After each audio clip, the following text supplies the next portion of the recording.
Las montañas se encontraban todavía frescas a causa de los distintos eructos y sus lomos empezaban a reposarse, mientras que su sudor se convertía en hilos en dirección del mar.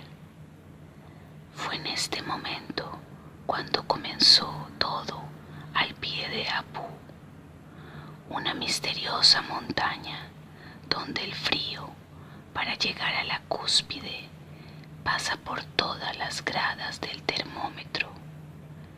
Allí me encontré por primera vez con unos animales, los más insólitos que conozco y sin parecido con otros seres vivos. En mis primeras observaciones descubrí que eran bípedos e implumes. Cuando tuve oportunidad de volver a mirarlos, noté su piel lisa y sin cerdas. Lo único común que les encontré con los demás animales era que las hembras tenían tetas y sus crías mamaban.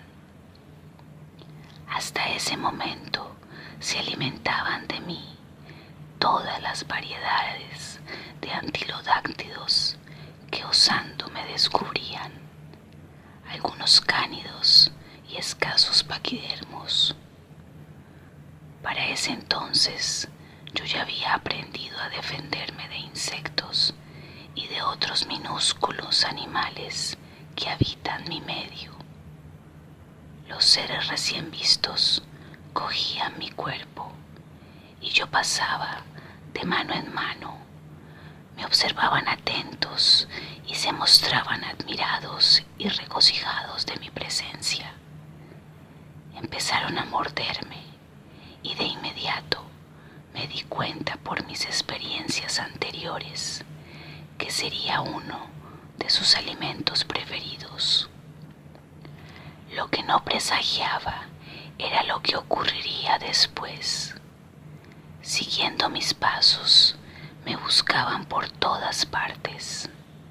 Ellos subían y subían la cordillera y con el tiempo descubrieron mi residencia principal, donde proliferó y creció toda mi familia y parentela. Estoy hablando de los alrededores del lago Titicaca. Mi primera y gran sorpresa la tuve luego de que ellos me tragaban tal como me arrancaban del seno de Pachamama, cruda y con cáscara. Durante muchos años precedieron así.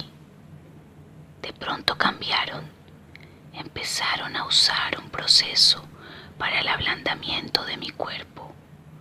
Antes de engullirme, me asaban algunas veces con piel y en otras me despellejaban.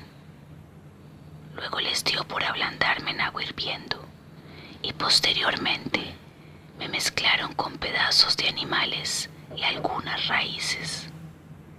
También me pusieron nombre por primera vez, Mamahat. Son tantos los nombres que me han dado desde entonces que mi cerebro tiene poco espacio para ellos.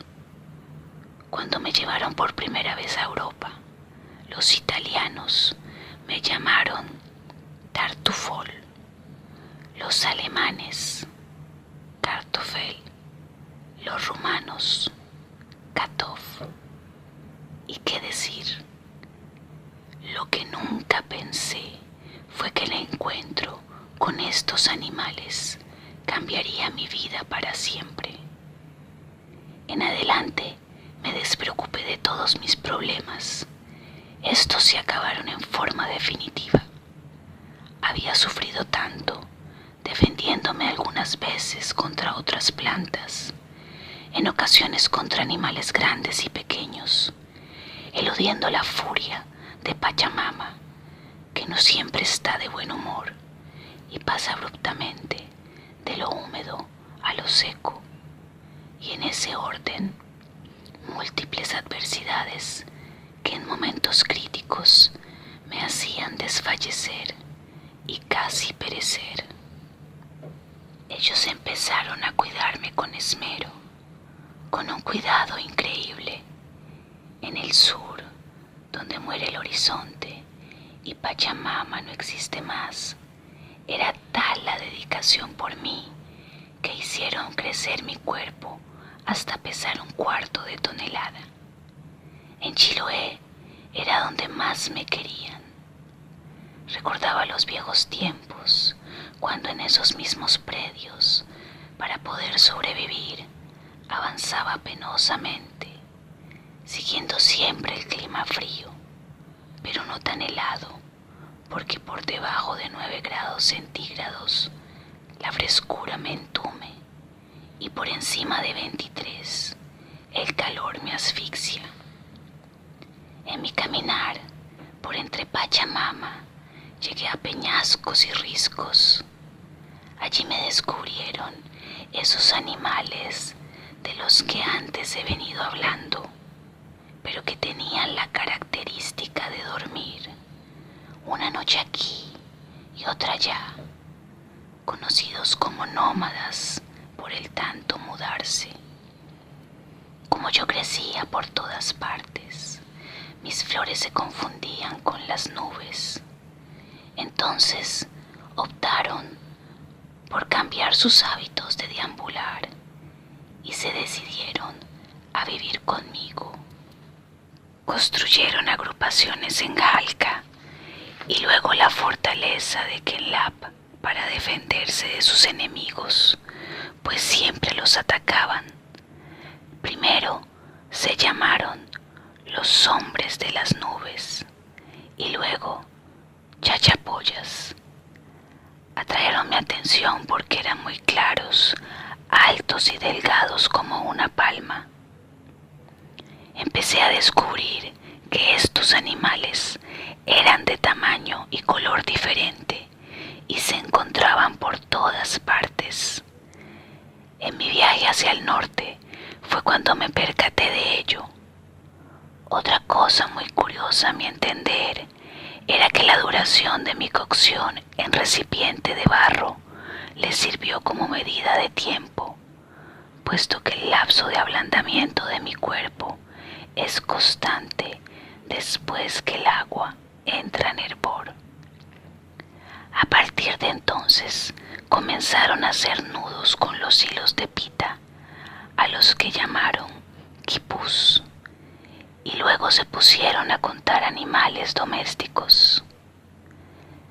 Se me hizo mucha gracia que los valdivios, que habitaban en ese entonces en lo que ahora se llama Ecuador, usaban mi cuerpo cuando era bicéfalo y el resto se asemejaba a una pareja de ellos constituida por macho y hembra, como la divinidad de su reproducción.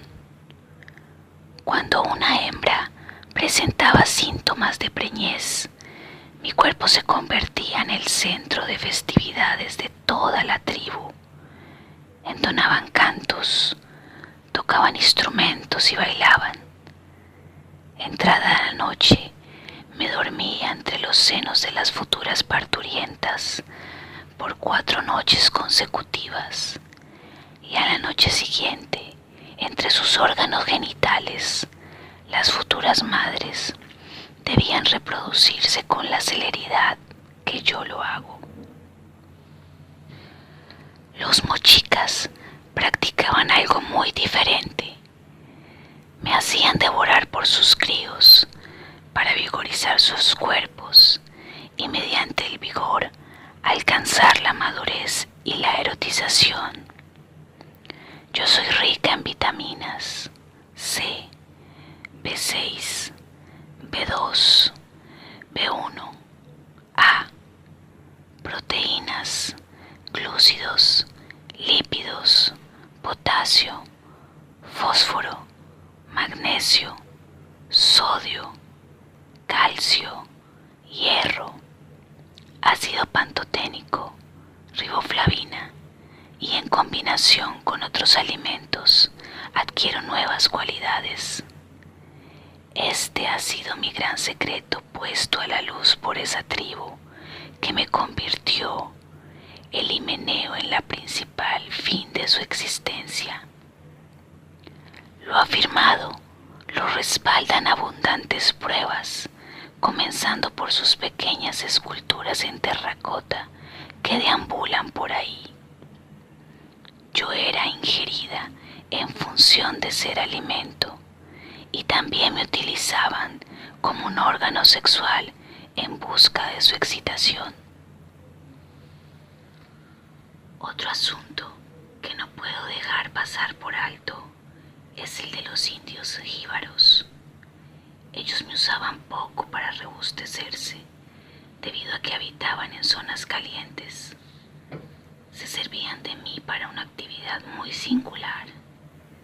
Con ellos fui por primera vez una modelo, en tanto que tubérculo, porque quiero aclarar que también doy frutos, igualmente redondos y muy pequeños, los cuales oscilan de 1 a 3 centímetros.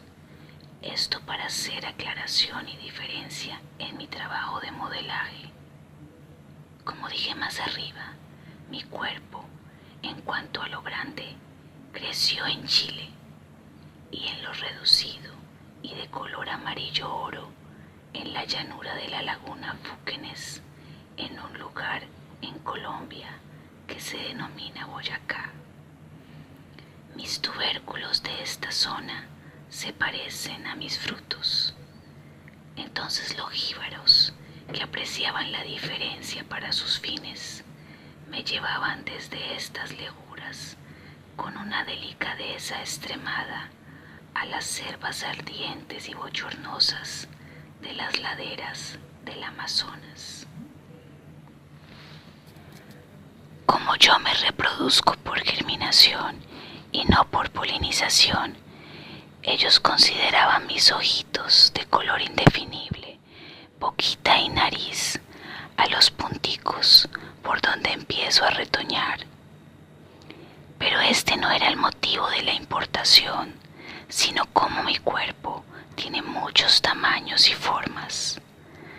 Me ensartaban en una vara delgada, siguiendo un orden riguroso, de tal manera que mi cuerpo más grande quedara de primero para descender hasta el más pequeño, que era el llevado desde Fúquenes.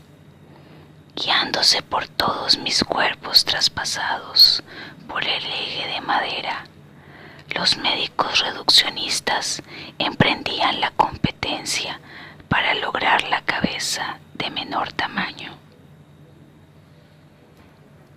He tenido también el uso de ser útil como símbolo de intercambio entre los pueblos de las nubes y los pueblos de las aguas.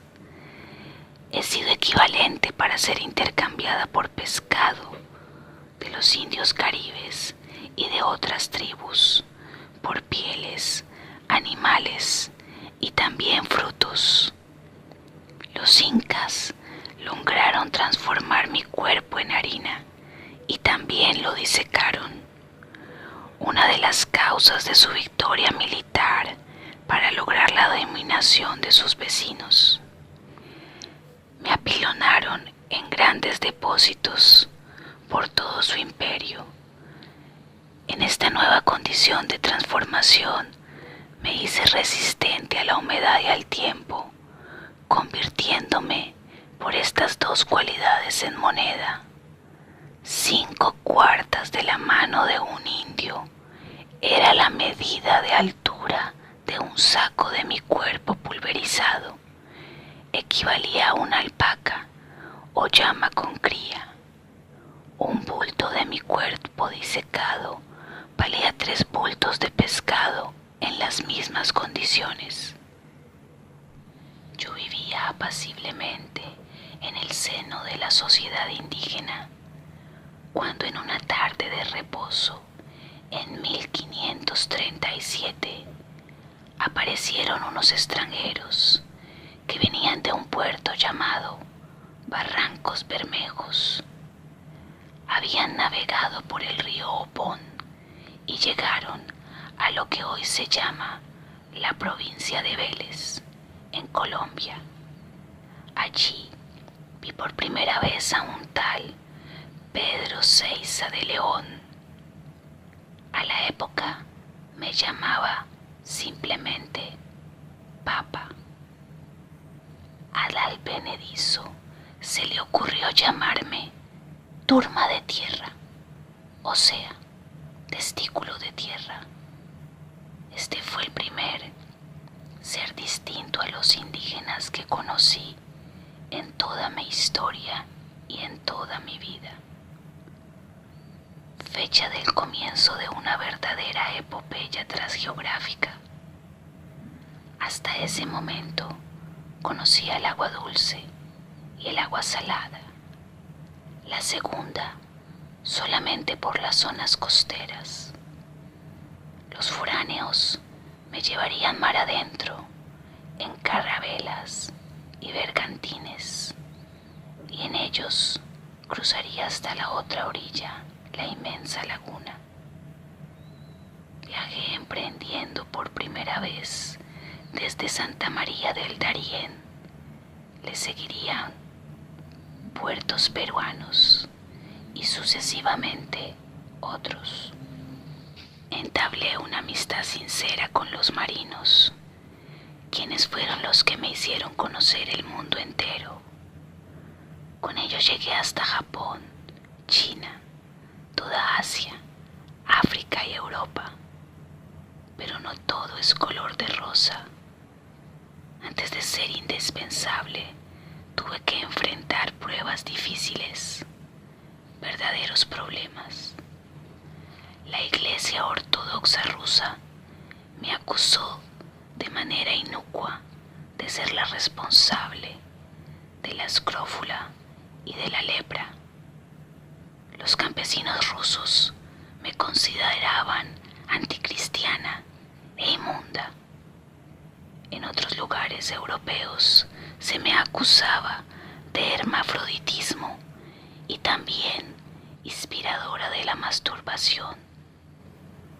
Me hicieron responsable de las enfermedades venéreas, especialmente de la sífilis. Los censores echaron sobre mis espaldas culpas para hacerme juicio. En compañía de brujas fui condenada a la hoguera. Los moralistas me asociaban al culto satánico y a la perversión sexual. En España ocurrió todo lo contrario. En 1571, unos frailes me plantaron en un huerto del Hospital de Sevilla para alimentar a los enfermos de avitaminosis por las agudas hambrunas de aquellos tiempos, dando mejores resultados que toda la medicina junta. En 1565 tuve la oportunidad de ser presentada en sociedad por un comerciante. Esto ocurrió en Irlanda. El menos indicado, un tal Hawkins, quien era vendedor de esclavos y de mercancías que hacían parte del botín de piratas. Poco deductivo, escogió entre mí muchos cuerpos, uno que presentaba piel oscura. Por el color me asociaron con la maldad y el resultado fue desastroso. Un segundo intento irlandés lo hizo Sir Walter Raleigh en 1584. Reconozco que era un hombre generoso y de muy buena voluntad. Él me trajo de Virginia, pero esta vez el fracaso obedeció a una causa distinta. Su cocinero, que me conocía, preparó excelentemente mis hojas, botando los tubérculos, ignorando por completo que ellas son nocivas para la salud humana y los primeros síntomas comienzan por la indigestión. El favor de ser introducida y admitida en Europa se inicia con una de las luminarias de su tiempo, el filibustero Francis Drake, que como en todo lo suyo era certero. Él me remitió al prestigioso botanista John Gerard, quien me cultivó en un jardín de Londres, descubriendo todas mis virtudes, empezando por las etílicas. Soy el origen del whisky Bodden, derivado de mi nombre en inglés.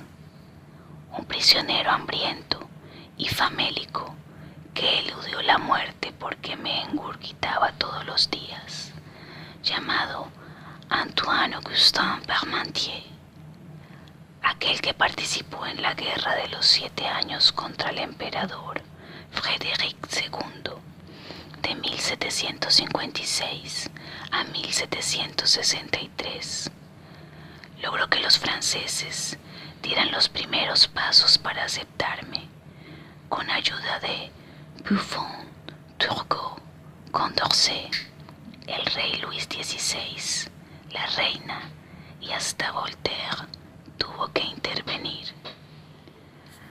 Anécdotas que me hacen siempre reír, que me acuerdo, son la de Federico I.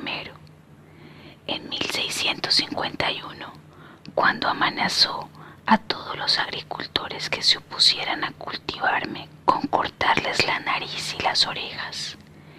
Igualmente, lo que se llama hoy en día los déspotas esclarecidos, como Pedro el Grande, quien obligaba a los campesinos a cultivarme, llegando a utilizar la fuerza militar. Otros jefes de Estado hicieron lo mismo. Ante esto, los campesinos contraatacan con múltiples insurrecciones, actualmente llamadas las guerras de la papa. El empecinamiento en reproducirme a primera vista hoy parece irrazonado. En el entonces las cosas eran muy distintas. La gente moría masivamente por hambre y enfermedad. Se me viene a la memoria un hecho doloroso. Sufrí una terrible enfermedad por el desconocimiento genético de los irlandeses, asunto que hoy hay que tener mucho cuidado por esas manipulaciones que se hacen.